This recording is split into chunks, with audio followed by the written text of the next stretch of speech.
What's up, people? Alright, hope everybody's in good spirits. I'm gonna freestyle this little short video for y'all here, man. It could be short or long, who knows. But I got something I want to, break down about the basically specifically the black culture and how I feel like we were hijacked. We were brainwashed, hijacked, and manipulated by Yahweh and the Israelites. And the reason which you see culture of today, a lot of cultures like the white race, the Europeans, and all different races, and why they hate us, and why we're treated, and why everyone like we don't know where we came from. I'm gonna show you what I feel. This is all my opinion from what I've studied, right? But it's to give an answer to a lot of like my followers that are Hebrew Israelites and things like that as well. Okay, to show you where I really stand with this. Now, when I break something down, I'm breaking it down just in that entity. Like for instance, I don't have to be a Christian. I'm not a Christian. Right? But I've read the Bible, studied it, and everything like that, and broke it down to a science where I can talk just like a Christian. So I can talk to a Christian about a Christian's book and go back and forth with them, and they'll be like, what do you believe? Who do you believe? And I can say none of that. And be honest and be true. But I just broke down your book to show you what you're not seeing. That's how I could, this is what I do. There are certain beliefs that I have, but I'm still learning and searching for things to put it all together still. But what I'm about to break down for you right now is something that you should ponder over. Okay, and I'm going to show you like how slick and how deceptive this god demon is. This demigod, demon god, whatever he is. You start off in the beginning. You make humans, so-called you made us or whatever like that, or maybe you stole us. But you definitely was the one that deceived us into getting the fruit and changing to give you power over us. So now you become God. Okay, for a minute you disappear, right? Mankind is doing crazy stuff or whatever like that. You flood the earth. Now you make Noah. Right, you're getting angry with the earth, so you make Noah. We're going to start here with Noah. You make Noah. First of all, Noah. Let's look at the special story about Noah that no one mentions, right? Noah, a man who had the same woman who had a black son, a European son, and maybe, a Spanish son or something, whatever the other third race was. But this man had 3 different races of children with one woman. Isn't that a miracle? I mean, why wasn't this spoke about? Now, this is pre-flood, isn't it? Now, correct me if I'm wrong here, because I admit when I'm wrong if I don't know or whatever, but I'm not sure about this right here. But I thought that the sons of Noah were helping him build the ark. That's how he built it. In 120 years, whatever it took him, is still because they were using manual tools. His sons, though, helped him with his wives and their wives. Okay. Yeah, it had to because they went into the ark and got saved, right? Okay. Noah and his family of 8, right? Okay, now we're getting somewhere. So how did you do that before the ark? This is now, God didn't come to Noah like, listen, I'm going to make sure that you're able to sustain us after this, have these 3 kids in the air, I'm going to inject 3 different races. No, he had it already, and he was chosen because of his righteousness. But no one spoke about that miracle. And I have not seen no one else today do that to this day. Okay, that's one. That's the setup. This is a setup, right? All of a sudden, Noah's drunk. End of the world came, you killed the whole world. Now you're living in a tent with just you and your whole family on the whole earth that you can see. Far as you can see. You're drunk. I would drink too. Celebrate, I made it. Right? I'm getting drunk and I'm naked. Walking around everyone's sons and daughters, wives, and all that in my little tent. The black son, Ham, goes in there and laughs. The other brothers like, they see that, I guess, they come backwards and don't look upon their naked father and they cover him. The father, Noah, wakes up drunk, I guess, hungover, right? You're drunk. Don't even know you're naked, laid out. Okay. You don't hear your son laughing, nothing. So you find out what your son did, and now he is accursed of all the brothers. He is cursed. His grandkids are cursed for generation upon generation. He will be a slave to his brothers who are European and all lighter colors than him. Just for that act. He's gay. He's whatever he is. Didn't mention exactly what he was. Just says he must be gay. So he's cursed. Now, mind you, we just ended the world of all the wicked, evil people that God felt were wicked and evil. You saved one family because they were not wicked and evil and righteous enough to make it to the new world without you just flooded. Why didn't you get rid of sin? Never mind. We can go there.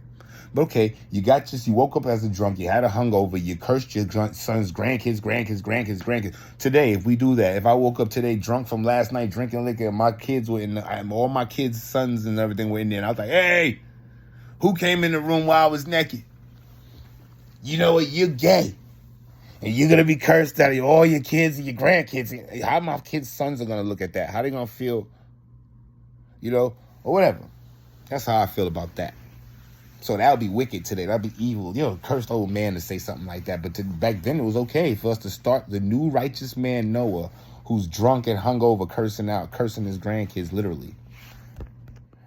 So that's just kind of like a red flag for me on that one. Anyway, let's move on. Right, so now, boom, we had the flood, right? Now what we got to do, we got to start mankind here. Let's get Abraham out here. Let's get Abraham. Pull him out. Abraham comes from a land called Ur, which is Samaria, which is Babylon, which is where a lot of false spirituality supposed to started. From the Anunnaki all the way down to the moon gods of Allah. We'll talk about that later. But yeah, this is what they believed in, the moon god. They go to the moon, they'll pray. Even Abraham's father, Terah, he did that, right? So for some reason, Jehovah God chose this area of people to bring out for his people. And Abraham seemed like a great qualifier because he just went in there and crushed all the gods and crushed his father's family. He was just not belonging there, so he pulled them out. Abraham might have been a do-boy, y'all, because Abraham was willing to kill his first son that he couldn't even have just because Jehovah said go do it. Whoa, y'all look at that as faith. I look at that as a do-boy, someone scared to death. Anyway, right? So you bring Abraham out and you start this foundation here, right? You don't even tell these people your name, right? So you start this foundation. I'm God. Do what I say. Kill your son. All right, don't. Let's stop. All right. Right, so boom, even though the book of Jasher tells you that story a little different, tells you that the devil urged him out there to do that. It was the devil who did it, and he didn't kill. You know what I'm saying? So that's another story. Anyway, so you got Abraham now. Now you want to start your foundation through him. You have Isaac and whatever. But while this is all going on, you're allowing all type of lies and little stuff to go on, right? Because what happens? You let Esau. You let his wife, Rachel or whatever, swap Esau for Jacob in his clothes and made him feel like since he was blind, he couldn't tell if it, right? All that stuff, right? Anyway, so yeah, all that little lying activities and things. You stole your father's religious items and was riding with him and lied to your father. Those are lies. You didn't chastise her for lying at all, right? Anyway, but that's Jehovah God. So boom, I'm trying to put all this in one so you can get the detail of where I'm going with this, right? All right, now you have these kids. Now, mind you, black people already cursed. We are a cursed people to the eyes of we're always going to be a slave to the European brother, right? Okay. So now you have we got the sons of Israel, right? The 12, the tribe. We know these people are evil, kind of wicked. Look what they do to their brother Joseph, right? They beat up and they get violent on Joseph. They beat him up to the point where they almost kill him, lie, say that beast attacked him. Even though, Aaron's sons put the wrong fire on and got killed right away. These people done lied and said a beast attacked their brother and he took him in the field knowing they done sold him to some clan or whatever. But that's the type of people these are right here. Mind you, I'm trying to break something down to you. That's the type of people they are. All right? So they sold their brother. All of a sudden, he ends up in Egypt with the blacks. He ends up in Egypt. They bought him because I guess we buy slaves, we buy workers, we buy all that because I guess that's what's popping on earth today. So boom, we buy him. They got him. Boom.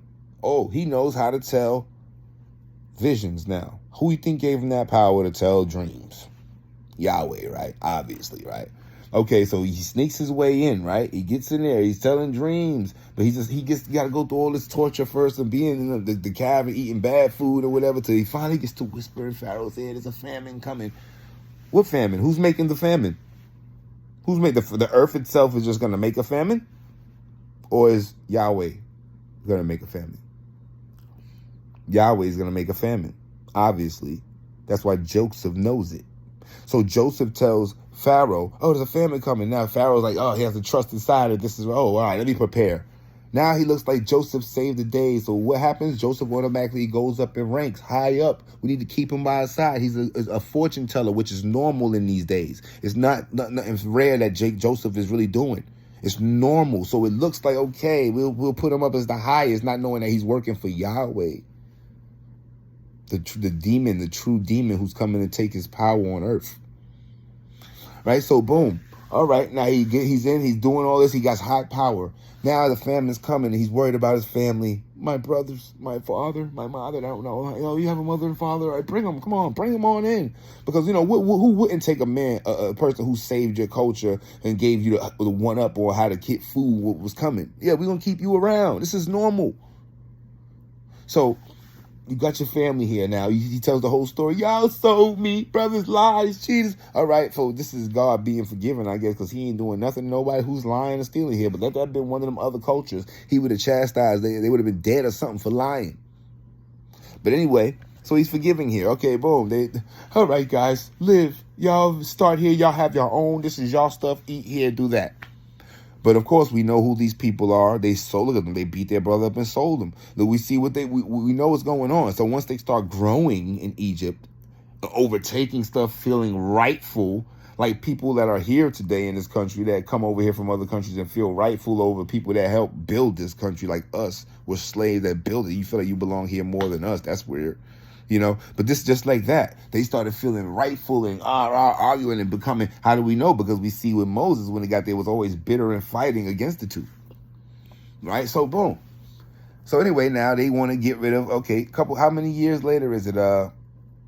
438 years later, right? After they get slaved and get put in control, I hear the cries of my people. So we're going to send the baby up the Nile. Send him up. Why is Moses being sent up this Nile? Oh, because there's something going on, right? But okay, here comes Moses. He's there. He becomes strong in the Pharaoh, learns their culture, learns their techniques, learns all their stuff. Well, I'm going to show you how he learned it. I'm going to show you what he knows to let you know this is what he did.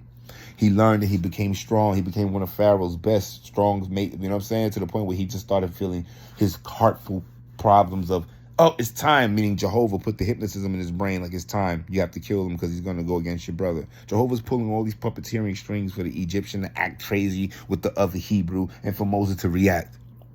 Moses reacts, boom, he gets exiled. Now Jehovah has him by himself. But even though out here in this exile, and we don't know, it's not told in the Bible, but in the book of Jasher, you will read, which is a book that's mentioned in the Bible, you will read the book of Jasher, you see that Moses links up with the Africans out here in the wilderness. He gets all with different kind of African tribes and stuff and fights wars for great kings of Africa with Egyptian tactics, which is just northern Africa, but different. They don't know each other's war tactics. So he uses their tactics, shows them how to beat certain Europeans that keep coming over to them to fight them because they want to take their rich land. It's been this way forever once they figure that they are inferior and that they're in a right for it because of what Noah said. So they want to get rid of this cursed people. So now Moses is fighting with us. He marries Nefertiti with these cultures, tribes. He marries their daughter, their queen.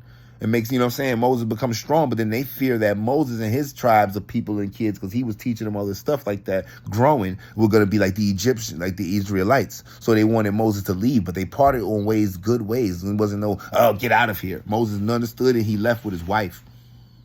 But then he met Jethro, and that's what he became with Yahweh and Jehovah. Jethro is who he met, who gave him the rod of Yahweh and told him the laws. And this is not at no temple, no Mount Sinai. This is at the temple of Hathor, which is right next to Mount Sinai. Because you're right outside of Egypt. You're not even that far away. You're right outside. And that's their temples and everything is there. So Moses gets in to learn Yahweh. He learns all this stuff. And look, all of a sudden, here comes Aaron. Moses can't talk, can't speak. Oh, look, your brother's coming way from Egypt, just down Dusty Road in the middle of the wilderness. Dusty Road, cross angles intersection with Wilderness Highway. Yeah, he's coming down here all of a sudden. He's going to help you. So now you're going to go in there and tell Pharaoh we want our people. Okay, we're going to go. We're going to do it. Let's go. Let's go. This is God. Who would have thought? On this bush telling us not to step on it with our shoes. All right, let's go. We go over here. We're going to do this, Aaron. Oh, my God, can you believe this? So just let me do all the talking, all right? I can't talk. That's what he said to do. What do you think? This is real? I don't know. Do you think he's really God? I hope he is. Well, he's going to give us the power. Only one thing to see. He was talking to a bush. I know. Who does that? That got to be God. All right, let's go. Pharaoh, who is this? I'm Moses. Moses. Remember, 80 years ago, remember me, Moses, the guy who... Moses. Moses, did we exiled you. Yeah, I know. Listen, but, see this rod? See this staff? What? I'm supposed to be doing the talk. All right, this is my brother Aaron. Aaron. Yes, Pharaoh, you see this rod? You see this staff? We want you to let the people go. People? What people? The Israelites. Yeah. We want you to let the Israelites go, Pharaoh.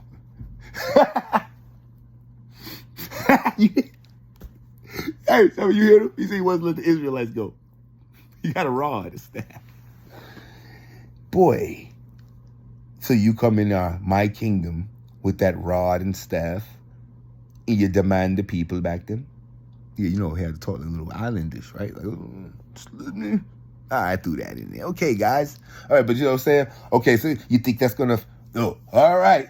By the power of Jehovah's skull, let there be snakes. Which is weird that you use snakes right away. It was known that Pharaoh didn't believe the snakes, so he wanted to go right away with the snakes. Okay, we're going to go with that. Snakes. Pharaoh's like this. Merlin. Snakes. We got snakes too. Look, that's so easy and elementary, this wizardry you're doing. Excuse me. Moses, Aaron, they look at each other. In their head, put the rag down again. All right. Boom! This snake turns and eats all their snakes up. Now that's something big. Pharaoh's like, oh, shoot, these might have something. All right. That was cool. They start doing all this other stuff. All right, fine. You know what? You can have them. Man. Take your people. Right? Because Pharaoh, after the first place, like, yo, take them. Take your people. Nah. Jehovah's like, nah, that's not enough. No, I'm going to make him change his mind. No, you can't have them. You can't have them. You just said we could. I don't know. I didn't mean to say that. Where is that coming from? I said, wow, what are we doing? Oh, no, I can't have my people. All right, you asked for it. Next one, frogs. Gnats. You can have them. No, you can't have them. Yeah, you can have them. Slave. Darkness. You can have them. No, you can have them. Blood in the water. You can have them. No, you can't have them. Yahweh is making Pharaoh not give the people up when his truthful self was, take your people right away. I don't know who you are as a god or whatever. We never heard of you here. But take your people. They're annoying and ignorant and stubborn. We want them out of here anyway. Thank you. No, we're not going to have it that way. I got to do it like this, Pharaoh. I got to make this look good, Pharaoh. What do you mean? What do you mean I make it look good? I can't just come take the people. I got to show them my power. Because see, what I'm doing here is I'm robbing you. I'm taking you. Yes, I'm dethroning you. But what I'm doing is I'm trying to get these people under my wing. But you got to make them fear me, show reverence, to let them know who I am and how I move and my power that I'm capable of, so I can get them under control. You know what I'm saying? So I got plans for the future. Oh, yeah. See, yeah. So don't worry. I made it all set up for this, so you guys are... Okay, all right. Then go ahead. Guess do what you got to do. All right, here's blood in the water. The moon turns to dark. Eat bugs. Everywhere flies. What is this? The people in Egypt are like, what is all of this? What is going on? Oh my God.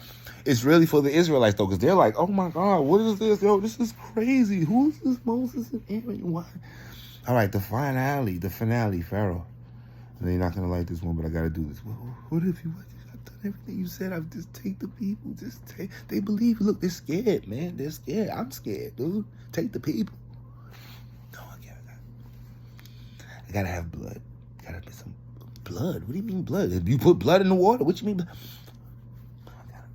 I gotta sacrifice. I gotta shed blood because it gives more power. I gotta kill your kids. What? My kids? Yeah, not only yours, but all the firstborns. What? What type of man? You're God? Are you God? They're God? Are you supposed to be? Don't argue, please. There's only gonna be a couple kids. They're gonna be done. It's gonna be over. All right, just let me go. All right, fine. I guess I have no choice, do I? Take the people. No, don't take the people. Here we go. But everyone, get in your houses. Blood on the doors. All right, so the Israelites. This is all for the Israelites to be in fear. How do we know? Because in the wilderness, when he made the covenant with them, said the blessing and the malediction, he said he's going to give them every sickness known to man, unknown and unknown to man. And all the things that you see me do in Egypt to Pharaoh that you were afraid of, I will do to you. So he knows that they're afraid of it. He puts that on them. So he did this for that reason. You killed all these people, these babies, these kids, just to prove that to show the power to the people that you're about to take over and show them who their God is, done to be tested and tried. But yet, all of all, you killing the kings and the gods of our culture and society, labeling us as cursed races and making people feel entitled and rightfully that we should be slaves using biblical terms of your Old Testament. So you bring those people out. But not only do you bring them out, you steal all of Pharaoh's jewels. You kill all their men off and everything like that and can steal their jewels and stuff like that to start your culture outside or whatever. Now, how do we know you did this and whatever? How do we know Moses is part of this? Moses led y'all right to the temple of Hathor. Moses led y'all right to the temple of Hathor, where Jethro or someone was back there pulling the strings with some kind of projector machine or something that they have, because they had these back in the days. They had the ark that they built and all, even though that was supposed to be from God, but it was with certain jewelry and metal and things that they made that they stole, that they needed from Egypt and their ways to start their own. So they got them boom, boom, and make you think, that you're getting these laws and everything from God. And that's where they took them through their programming training of teaching them the things from Egypt and making it feel like it's their own thing and their own covenants and laws and arks of the covenant, because Egypt has the same ark.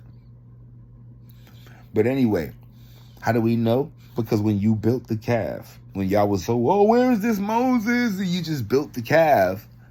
Moses came down from this. It's not mentioned in the Bible, about really strongly about why this was done. If you are God and you are not with that old God and that taste, you just got rid of Pharaoh and Ra is Isis and Osiris, and you got rid of all of them and their knowledge and their libraries and their wisdom and reprogrammed them to forget who the hell they are, because you killed all their leaders and left the children there. Basically, even though you killed children too, you killed their firstborns and their leaders to have to regroup. Now they don't know who they are. You destroyed their monuments. Now you placing these Israelites with information of their knowledge, because Moses comes from the mountain and Moses makes them melt that calf down into powder. This is in your Bible. He makes them melt it down into powder, and then he makes them drink it with water. This is an alchemic resolution. I don't know if it's for punishment or for good, to cleansing, but this is what he does, and it's from Egypt, and God doesn't say nothing about it.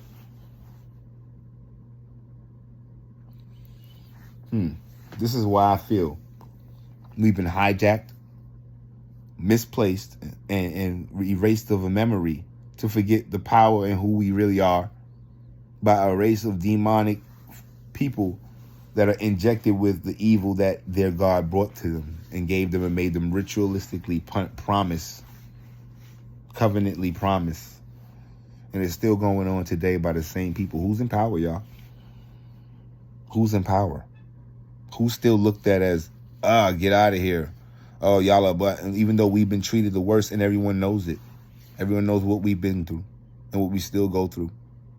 But yet, for some reason, we are the most influential. We are the most influential. Our natural country is the most rich with jewels, minerals, anything you want. It was the Mecca of knowledge and wisdom and understanding there.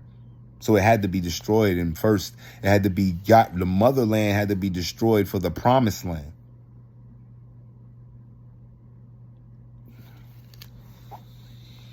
That's just how I feel about it. So I can never be the Israelites. I can never be the true Israelites, because I'm a true African. I'm sorry if it offended anybody's races or culture. I'm just speaking from the taught things and things that we know already. And I'm just putting it in a perspective so it can be seen.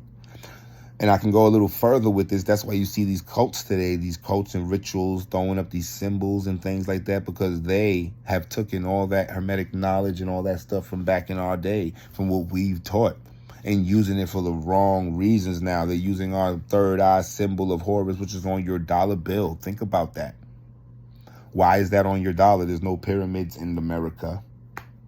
So what made you put that as your seal? Your gold, your seal. I know the Masons or whatever. Yeah, right, of course. But why are we saying in God we trust when you have the God of Horus, Osiris, and Isis on the dollar?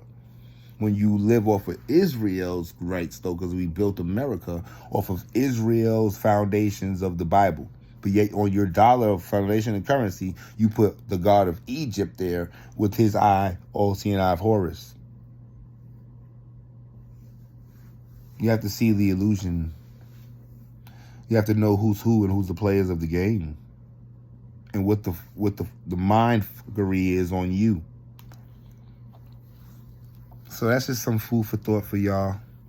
It does get deeper, this rabbit hole, way deeper than that. But I don't know if a lot can, that's not the content I'm going with here. Trying to keep it on your spiritual, biblical levels of things, you know? Because I can go to levels like Thoth or whatever you want to call them, Thoth or Horus, whatever. They were, Thoth, Hermes, they were like Jesus, born on December 25th, here to save God's people, here to bring light to the earth and all that, resurrected, all that on the third day. Yeah, all that. There's a couple more of them after him, so they kept rebooting the story. And the funny thing is the story of Horus and all that was here first. So who's really telling the truth?